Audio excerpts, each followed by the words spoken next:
কালকে বলেছি, security insurance করার সময় কিন্তু আমাকে জানিয়েছেন। বাট এর বাইরে যদি কেউ থাকে আমাদেরকে মাফ করে।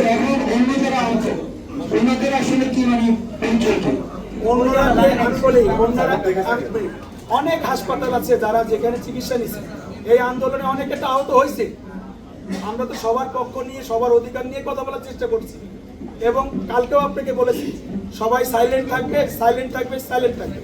তারা আমার পরিবারের যদি থাকে, তারা যদি মেডিকেল সার্টিফিকেটটা সুন্দরভাবে আমাদের দেখাইতে পারে, আমাদের কোনো সমস্যা নেই। কিন্তু এই মিটিংয়ে তারা কেউ লিস্টের বাইরের লোক থাকবে না। ভাই আমি আপনাকে আবার করছি, ঘুরাইন না কথাটা। ওই লিস্ট ব্যতীত কেউ থাকবে না ভাই। আসলে কি গণঅভ্যুত্থানের যারা করেছে বা গণঅভ্যুত্থানে যারা আহত হয়েছে সবার একটাই পরিচয়। সবাই ভাই আপনি বিচার মানুষ সবার কিন্তু একটাই পরিচয় আহত। এখন এই আহত এই ডকুমেন্ট শুধুমাত্র সরকার নিশ্চিত করতে পারে। ভাই অর্থাৎ সে আহত আহত না, এটা নিশ্চিত একমাত্র সরকার। সরকার যদি নিশ্চিত করে তখন তো কোনো সমস্যা নেই। এই মিটিংয়ে তারা থাকবে থাকবে না এটা নিশ্চয়তা কি আপনারা দিতে পারবেন যে তারা কথা বলবে কি না বলবে? আপনি ঘোরায় ডিজাইন দিচ্ছেন কি কারণে বারবার?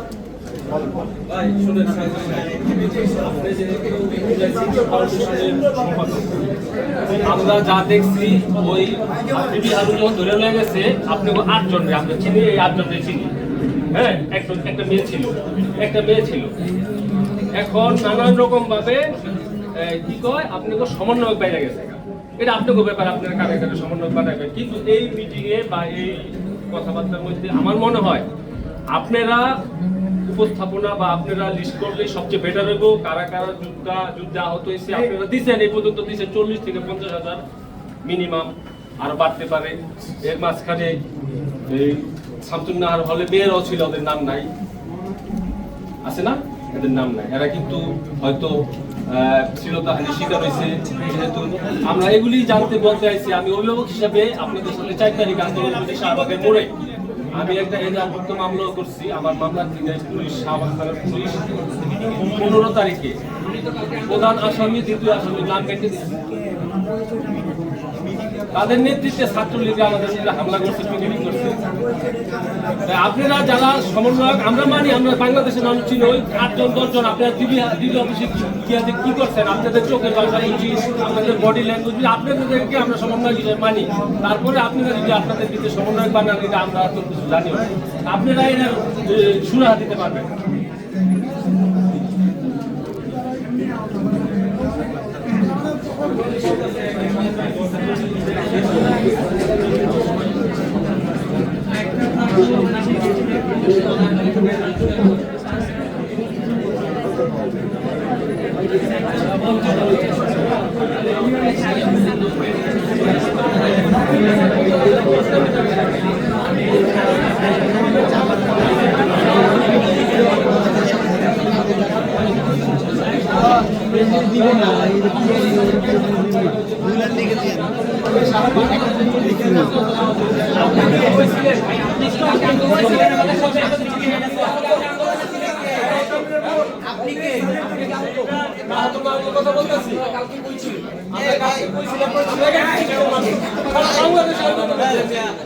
সারা বাংলাদেশের মানুষ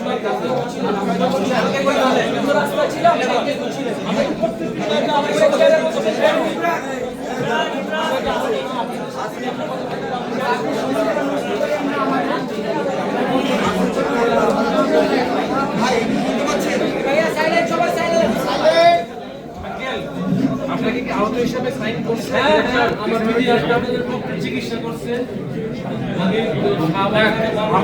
আহত হিসেবে কি ইয়ে করছে, লিস্ট করছে আপনাদের গতকাল এদের থেকে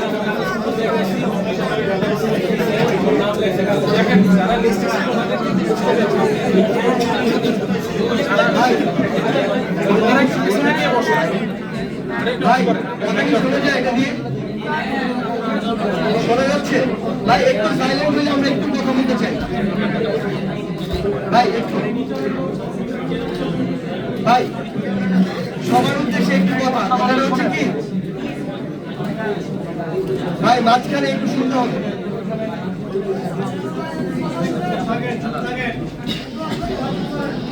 ভাই প্রথম কথা হচ্ছে আপনারা এখানে যারা আছেন সবাই 24-এর অভ্যুত্থানের যোদ্ধা।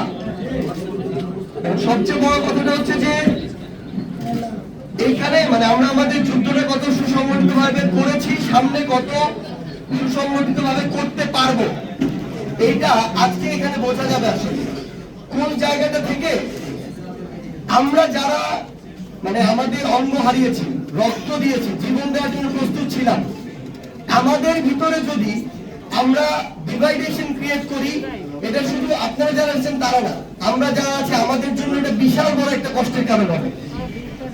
এই জায়গায় সবচেয়ে গুরুত্বপূর্ণ যে জিনিসটা সেটা হইতেছে যে আপনাদের জায়গা থেকে আপনাদের এই ডিসিশন একত্রিত হয়ে আসতে হবে, কাউকে আলাদা করে না।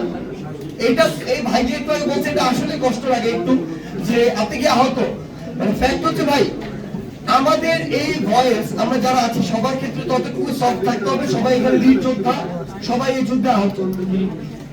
এইখানে নিজেদের মধ্যে এরকম ভাগ করার ক্যাটাগরি করার কিছু নাই, যে এক ফোঁটা রক্ত দিয়েছে উনি আমার এই যুদ্ধের যোদ্ধা। যেটা গুরুত্বপূর্ণ ভাই, যে কোনো একটা জায়গায় যদি আমরা কথা বলি 50 জন একসাথে কথা বলা টাফ। সবচেয়ে গুরুত্বপূর্ণ যে জিনিসটা হতে পারে যে আমরা আহত যোদ্ধা ভাইরা সবাই যারা এখানে আছি, প্রয়োজন হলে আপনারাই এখানে আগে নিজেরা বসবেন, বসে একটা কাগজ কলম নিবেন যে আপনাদের চাওয়া কি। এই যুদ্ধে যারা জীবন দেওয়ার জন্য প্রস্তুত ছিল তাদের ওইটুকু বিবেক আছে যে খুনি হাসিনাকে, একজন খুনি হাসিনা স্বৈরশাসক ফ্যাসিস্ট চিন্তা করতে পারে, তার ওইটুকু বিবেক আছে আমার কি প্রয়োজন, রাষ্ট্র আমাকে কি দিতে পারে, কি দেওয়া উচিত। আপনারা নিজেরা বসে আগে এটা